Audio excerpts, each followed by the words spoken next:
Абердино-ангусская порода – это порода крупнорогатого скота мясного направления. В Ахталинский район, где суровые климатические условия, она была завезена 5 лет назад. И к сегодняшнему дню было выращено уже около 100 голов. По словам руководителя племенного кооператива Толетемир Хамзата Талайбекулу, скот во все сезоны года придерживается среднего веса. При этом за породой необходимо ухаживать с особой аккуратностью.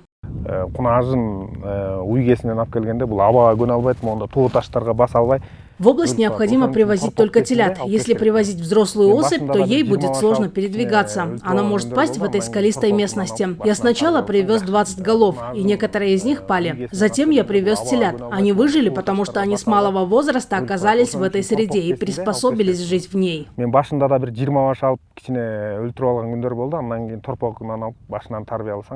Эту породу нужно обильно кормить. Корм должен находиться в кормушке круглосуточно. В кооперативе Толетемир на зиму запасаются 5000 тюками сена. Абердино-ангусская порода рано достигает товарного веса. Кооператив уже имеет постоянных покупателей в лице компании Рейна Кенчи Тойбос. Килограмм мяса оценивается в 630 сомов. Кроме этого, на рынках Нарынской области мясо реализуется за 550 сомов за килограмм. В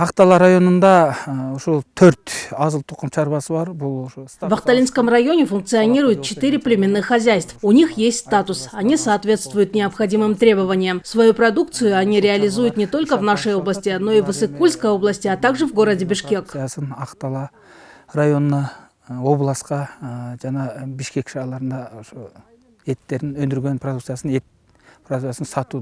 Реализация продукции в других частях страны – это необходимость. К сожалению, в Ахталинском районе до сих пор нет перерабатывающих предприятий. Каждый раз сырье приходится вывозить, а это дополнительные расходы. В этом году в сельском округе Баетов планируется открыть небольшое предприятие по переработке шерсти. Необходимое оборудование уже привезено. На данный момент ведется ремонт здания, где будет работать предприятие. В течение месяца оно заработает.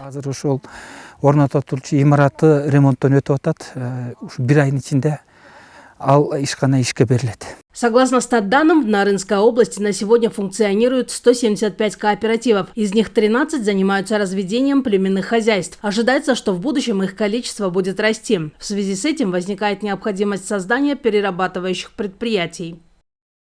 Халида Ишбаева, Бөлөкбай Шерімбеков, Айдин Төлеубеков, ЛТР, Нарынская область.